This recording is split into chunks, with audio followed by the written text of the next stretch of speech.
नमस्कार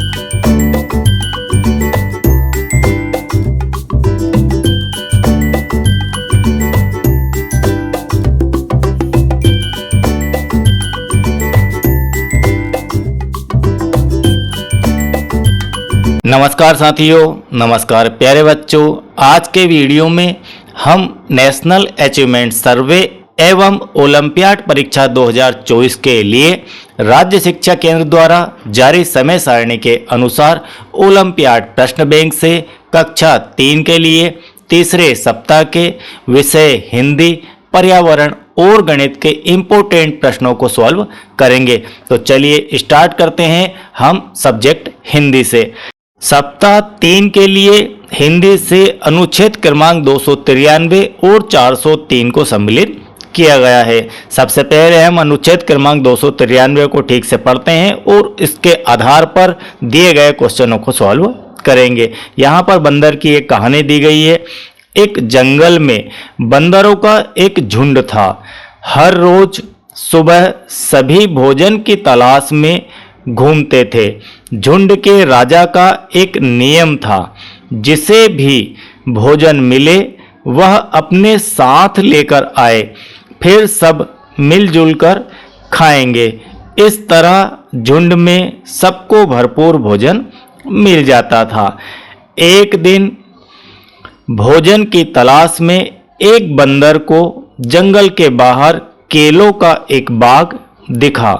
बाग देखने के बाद उसके मन में लालच आया कि वह इस बाग के बारे में किसी को नहीं बताएगा। इसका अर्थ है कि अब वह बंदर यह चाहता था कि यह जो केलों का बाग है जो उसे दिखाई दिया, इसके बारे में वह किसी झुंड के बंदर को नहीं जानकारी देगा। अब बंदर हर रोज बाग अकेला जाता, पेट भर केले खाता और मौज मस्ती कर जंगल वापस चला जाता। एक दिन बंदर केले खा रहा था, तब तूफान आया। एक दिन ऐसा हुआ कि बंदर अकेला वहां पर बगीचे के अंदर गया और वह केले खा रहा था। उसी दौरान तूफान आ गया। अकेलेपन से बंदर डर गया। जंगल का भी बहुत नुकसान हुआ। अब उसे वापस जाने का रास्ता नहीं मिला। वह जंगल में बंदर भटक गया। 2 दिन बाद सारे बंदर ढूंढते ढूंढते बाग में पहुंचे। उन्हें देखकर वह बंदर बहुत शर्मिंदा हो गया और सारी बात सच सच राजा को बता दी। तब से जो भी था सबने मिल बांटकर खाया। तो यहाँ पर यह आपकी एक बंदर की कहानी थी, छोटी सी स्टोरी थी। इसके आधार पर आपको क्वेश्चनों के आंसर देना है। क्वेश्चन नंबर 1 है, जंगल में बंदर कैसे रहते हैं? एक साथ, झुंड में, अलग अलग या फिर जोड़ी में? तो इसका सही आंसर आ जाएगा झुंड में। अभी हमने कहानी के दौरान यह पढ़ा था कि बंदर झुंड में रहते थे। एक जंगल में बंदरों का एक झुंड था। इसका अर्थ है कि वे सभी झुंड में रहते थे। जो भी आपके क्वेश्चन है उनके आंसर इसी अनुच्छेद को देखकर पढ़कर आपको देना है। प्रश्न क्रमांक 2, जंगल के राजा का क्या नियम था? जो जंगल का राजा था उसका क्या नियम था? सभी बंदर भोजन लेकर आएंगे, क्या यह नियम था? सभी अपना अपना भोजन खाएंगे, क्या यह नियम था? या फिर सभी मिलजुल कर भोजन खाएंगे? तो ऑप्शन सी आपका यहाँ पर करेक्ट हो जाएगा। या उन्होंने नियम बना रखा था झुंड का कि जिसे भी भोजन मिले वह यहाँ पर लेकर आए और साथ में मिल बांट कर हम सभी खाएंगे। इस प्रकार सभी को भोजन मिल जाता था। अब प्रश्न क्रमांक 3, बंदर क्यों डर गया? क्या कारण था कि बंदर डर गया? अकेला होने के कारण डर गया, या फिर तूफान के कारण डर गया, रास्ता खो जाने के कारण डर गया, या फिर जंगल का नुकसान हो जाने के कारण वह बंदर डर गया? तो वह बंदर डर गया था अकेला होने के कारण। जब वह बगीचे में था, तूफान आया, तेज हवाएं चली, तब वह अकेला था वहां पर, इस कारण से वह डर गया।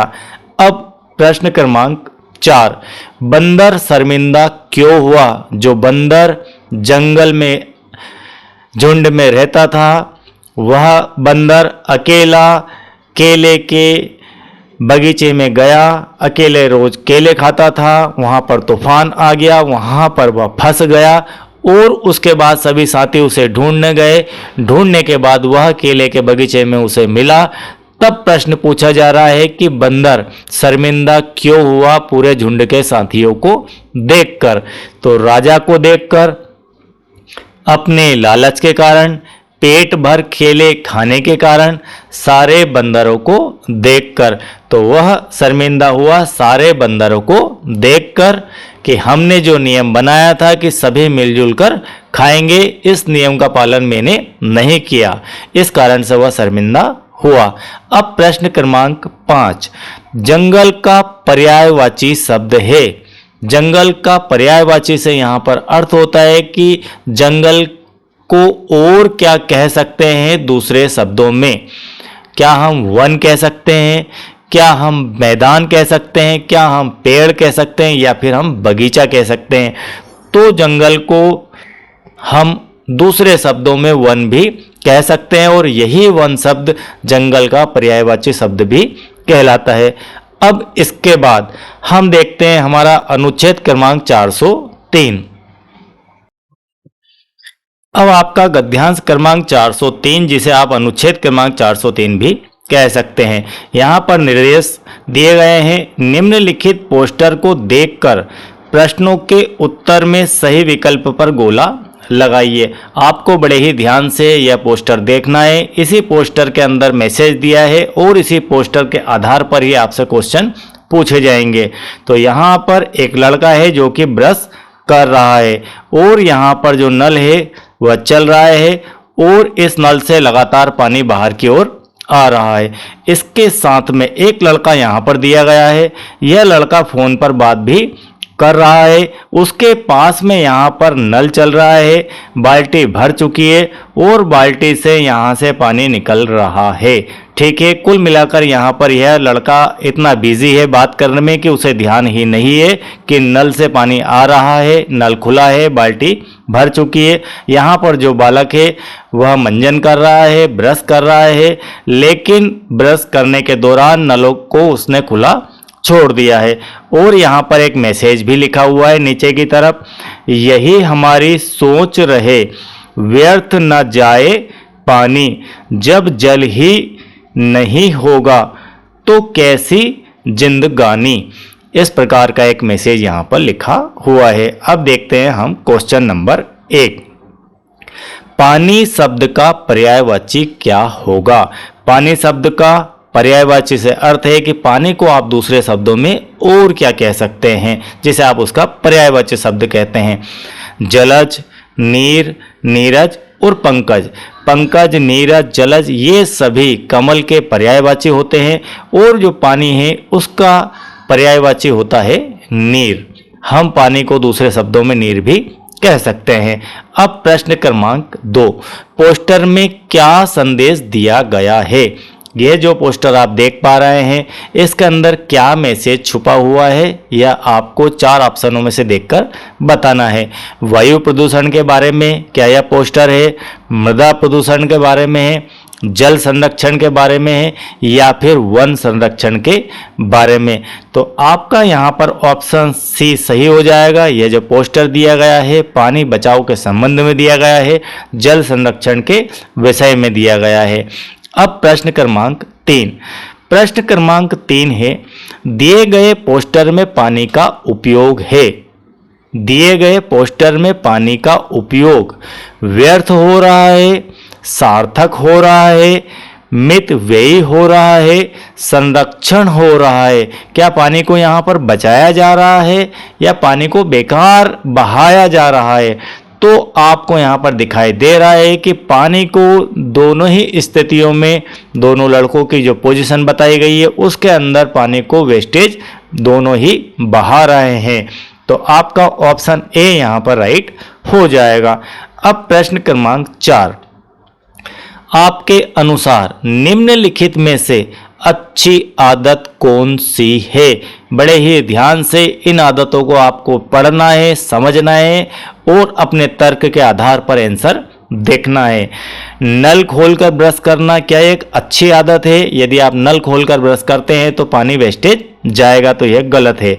नल खुला छोड़कर फोन पर बात करना, यह भी गलत हैबिट है। बाल्टी में पानी भरकर नहाना, यह भी गलत हैबिट है कि सही हैबिट है? यह सही तरीका है कि आप बाल्टी में पहले पानी भर लें और उसके बाद नहाएं। यदि फ़ोन आ भी गया या किसी ने आपको आवाज़ दे भी दी तो आप चले जाइए और वापस आके नहा लेना, पानी कहीं नहीं जाएगा। बहते हुए पानी पर ध्यान ना देना, तो यह भी गलत बात है। तो ऑप्शन सी आपका यहाँ पर राइट हो जाएगा। अब प्रश्न क्रमांक 5, सही हमारी सोच रहे। इसमें यहाँ पर हमारी शब्द को अंडरलाइन किया गया है। पंक्ति में रेखांकित शब्द है। यह जो रेखांकित शब्द है यह क्या है? क्रिया है, विशेषण है, काल है या फिर सर्वनाम शब्द है? तो यहाँ पर यह जो शब्द है हमारी, यह एक प्रकार का सर्वनाम शब्द है। तो इस प्रकार से आपके हिंदी का पार्ट यहाँ पर कंप्लीट होता है। अब चलते हैं हम पर्यावरण में। पर्यावरण में प्रश्न क्रमांक 6 को सम्मिलित किया गया है।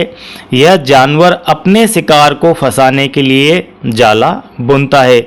ऑप्शन मधुमक्खी, मकड़ी, ततैया या फिर घरेलू मक्खी। तो यहाँ पर सही ऑप्शन आ जाएगा बी वाला, मकड़ी। अब चलते हैं क्वेश्चन नंबर 23 पर। प्रश्न नंबर 23 है, निम्नलिखित में से कौन सा सार्वजनिक परिवहन का साधन नहीं है? सार्वजनिक परिवहन का साधन से अर्थ है कि जिस साधन में काफ़ी सारे लोग एक साथ सार्वजनिक रूप से बैठकर चले जाएं, सफ़र कर लें, वह साधन आपको यहाँ पर निकालना है कि जो नहीं है। डबल डेकर बस, इसमें भी काफ़ी सारे लोग सफ़र करते हैं। ट्रेन, मेट्रो या फिर साइकिल। तो साइकिल में एक या दो व्यक्ति, जनरली साइकिल एक व्यक्ति के लिए बनी होती है, तो एक ही व्यक्ति इसके अंदर सफ़र करता है, उसको चलाता भी वही है और ड्राइवर भी वही होता है और सफ़र भी वही करता है। इसलिए ऑप्शन डी आपका यहाँ पर राइट हो जाएगा। अब इसके बाद क्वेश्चन नंबर 25, इसे भी आपके सप्ताह 3 के लिए सम्मिलित किया गया है पर्यावरण से। डॉक्टर और नर्स काम करते हैं। डॉक्टर और नर्स क्या काम करते हैं? इन दिए गए कार्यों में से आपको बताना है। निर्माण कार्यस्थल पर कार्य करते हैं, बस स्टैंड पर, अस्पताल में या फिर चाय की दुकान पर। तो जो आपके डॉक्टर और नर्स होते हैं वे सभी अस्पताल में कार्य करते हैं। अब इसके बाद क्वेश्चन नंबर 35। क्वेश्चन नंबर 35 है, पहाड़ी क्षेत्रों में मकान बने होते हैं। पहाड़ी जो क्षेत्र होते हैं उनमें जो मकान बनाए जाते हैं वह किस चीज़ के बनाए जाते हैं? आपको ऑप्शनों में से देखकर बताना है। पत्थर के, बांस के, बर्फ के या फिर लोहे के। तो पहाड़ी क्षेत्रों में बांस के मकान बनाए जाते हैं। बांस बड़ी ही आसानी से उपलब्ध हो जाते हैं और भी कई उसके रीजन होते हैं, लेकिन पहाड़ी क्षेत्रों में बांस से मकान बनाए जाते हैं। अब इसके बाद क्वेश्चन नंबर 36, यह भी यहीं पर दिया गया है। क्वेश्चन नंबर 36 है, इनमें से किस राज्य में भारी बारिश होती है? आपको यहाँ पर 4 राज्यों के नाम दिए गए हैं, उनमें बताना है कि इन चारों राज्यों में सबसे अधिक वर्षा कहाँ पर होती है, भारी बारिश होती है। झारखंड, मध्य प्रदेश, महाराष्ट्र या फिर असम। तो क्वेश्चन नंबर 36 का ऑप्शन डी यहाँ पर राइट हो जाएगा। असम जो राज्य है उसके अंदर इन दिए गए राज्यों से ज़्यादा बारिश होती है। अब क्वेश्चन नंबर 44 क्वेश्चन नंबर 44 भी आपका यहीं पर दिया गया है, जो कि एक आईएमपी प्रश्न है। हो सकता है कि 2024 की नेस में आपसे यह पूछा जाए। सूर्य प्रातःकाल किस दिशा में उदय होता है? आपके लिए यदि शिक्षक साथी इसे देख रहे हैं तो सामान्य है, लेकिन कक्षा 3 के स्तर से यह बहुत ही इंपॉर्टेंट प्रश्न है। सूर्य प्रातःकाल, सुबह। यहाँ पर प्रातःकाल का मीनिंग बच्चों को पता होना चाहिए। प्रातःकाल से अर्थ है कि सुबह किस दिशा में उदय होता है, उगता है, पूर्व, पश्चिम, उत्तर या फिर दक्षिण। तो सभी जानते हैं कि सूर्य जो है पूर्व दिशा से उगता है।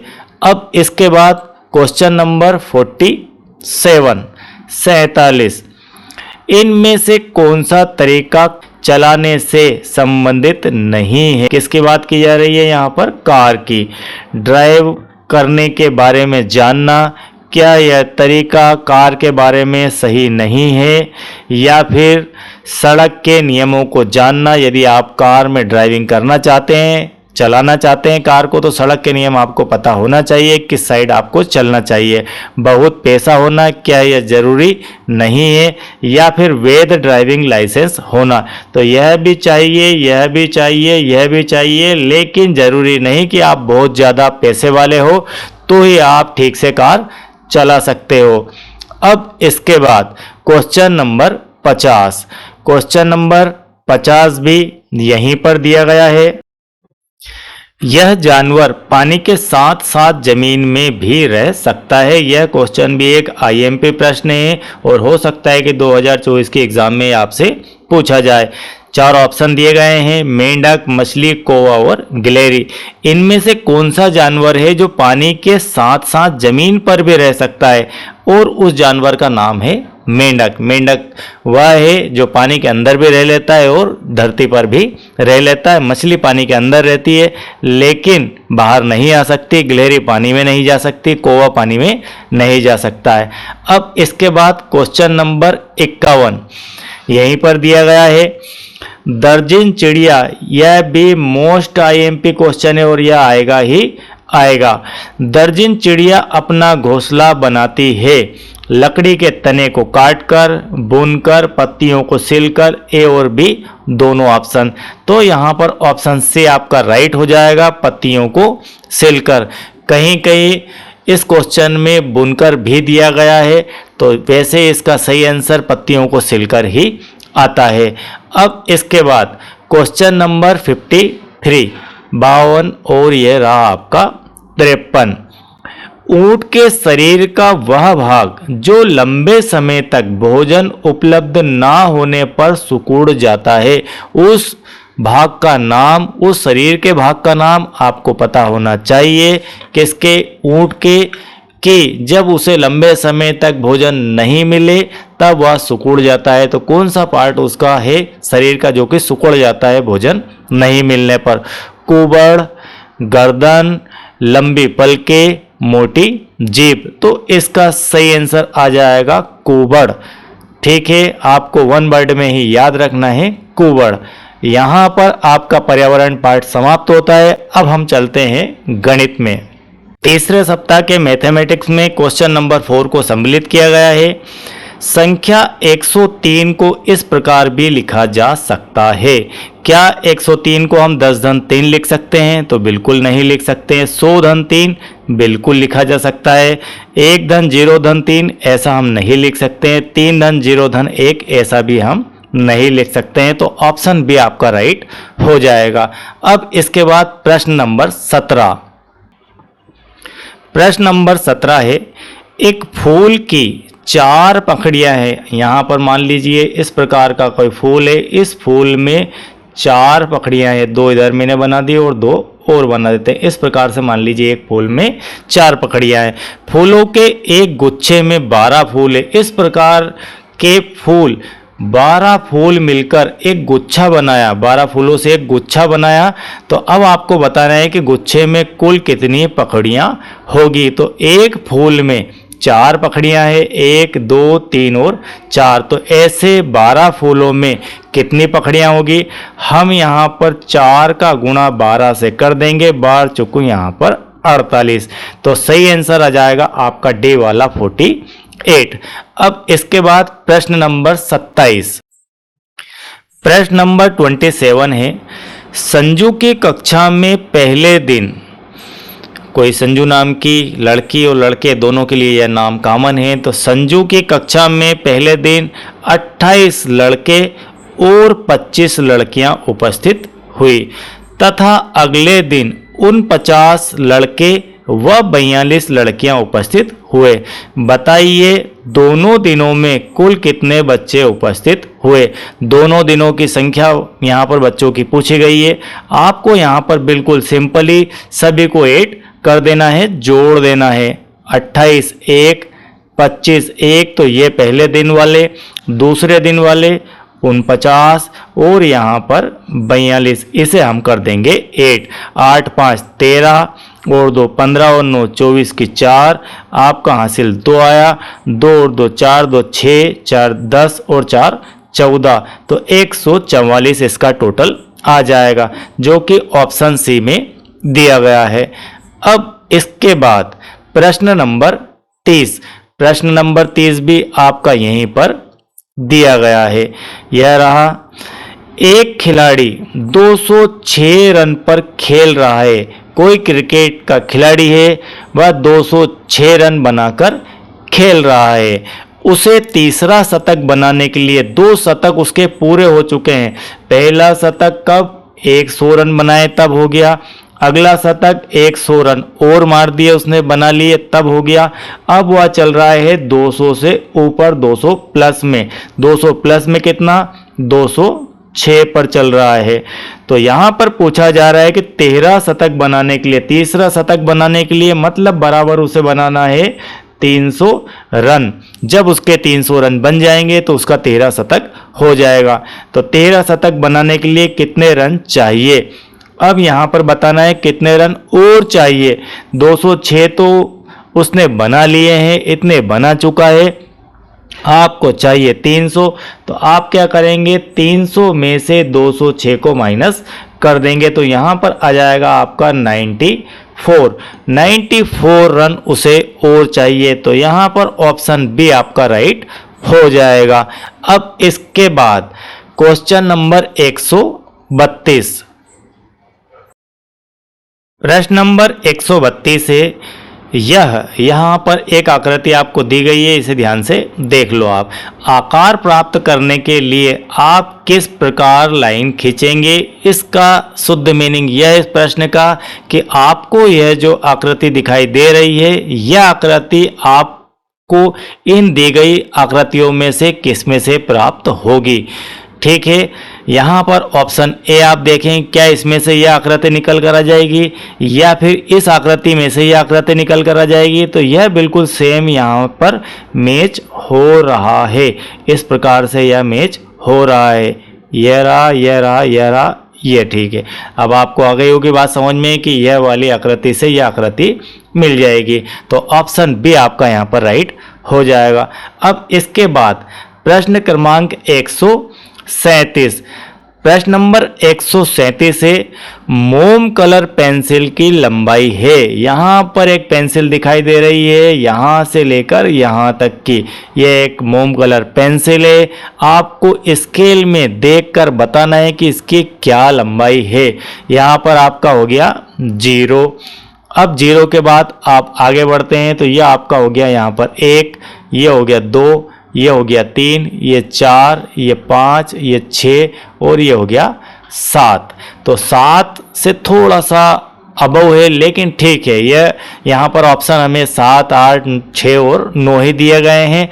तो ऑप्शन ए आपका यहाँ पर राइट हो जाएगा 137 का। यह 7 सेंटीमीटर की पेंसिल की लंबाई दी गई है। अब इसके बाद प्रश्न क्रमांक 147, प्रश्न है, घड़ी के घंटे की सुई को 7 से 1 तक पहुंचने में कितने घंटे लगेंगे। आपने घड़ी देखी होगी, यह आपकी इस प्रकार से मान लीजिए घड़ी है यह वाली, यहाँ पर प्रश्न में हम यूज़ कर लेते हैं पिछली वाली को। तो यह आपका 1 है और यह आपका यहाँ पर 7 है। तो यहाँ पर कोई कांटा आपका घंटे का है, ये यहाँ पर चला जाएगा तो 7 से वह पहुँच जाएगा 1 पर। तो 7 से 1 पर जाने के लिए कितने घंटे का सफ़र उसने तय किया, आपको यह बताना है। तो 6 घंटे लगेंगे 7 से 1 तक उसे जाने में या फिर 1 से 7 तक आने में। तो ऑप्शन बी आपका यहाँ पर राइट हो जाएगा। अब इसके बाद प्रश्न नंबर 151, प्रश्न नंबर 151 थर्ड क्लास के लेवल से मोस्ट IMP है और हो सकता है कि 2024 के एग्जाम में आपसे यह पूछा भी जाए और एक पैटर्न का क्वेश्चन जरूर आपसे पूछा भी जाएगा। पैटर्न को पहचान कर आगे क्रम में आने वाली संख्या लिखिए। 2 के बाद 4, 4 के बाद 6, 6 के बाद 8, 8 के बाद 10, तो आगे क्या आएगा? आपको यहाँ पर दिखाई दे रहा है कि ये एक 2 की टेबल है, 2 का पहाड़ा है। 2 दूना 4, 2 तिया 6, 2 चौक 8, 2 बजे 10, तो 2 ही संख्या आएगा यहाँ पर 12 आ जाएगा। ठीक है, ये 2 की आपकी टेबल है, तो इस हिसाब से आपका ऑप्शन डी यहाँ पर राइट हो जाएगा। अब इसके बाद क्वेश्चन नंबर 157। क्वेश्चन नंबर 157 यह भी पैटर्न आधारित है। यहाँ पर एक बॉक्स मान लीजिए, दूसरे बॉक्स में ये दोनों स्टार आपके यहाँ पर आ गए। अब तीसरे बॉक्स में ये स्टार वापस यहाँ पर आ गए, यहाँ थे, यहाँ से पोजीशन बदलकर यहाँ चले गए, यहाँ से बदलकर यहाँ आ गए। आपको बताना है कि अब चौथे स्टेप में, चौथे बॉक्स में वे स्टार कहाँ पर आएंगे। तो आपका यहाँ पर सही पैटर्न हो जाएगा बी वाला। ठीक है, नीचे थे, ऊपर चले गए, फिर नीचे आ गए, तो अब यहाँ पर ऊपर चले जाएंगे। अब आप ज़्यादा इसमें दिमाग नहीं लगाइए, क्योंकि सीधे सीधे नीचे ऊपर इस प्रकार से चल रहा है, तो आपका बी ऑप्शन आ जाएगा। इसके जैसा कोई ऑप्शन होता तो आप यहाँ पर ज़्यादा दिमाग लगाते हैं, तो ऑप्शन बी आपका सीधे सीधे आपका राइट हो जाएगा। इसके बाद तीसरे सप्ताह का आज का last question number 171। Question number 171 है, संख्या 947 में 4 का स्थानीय मान कितना है?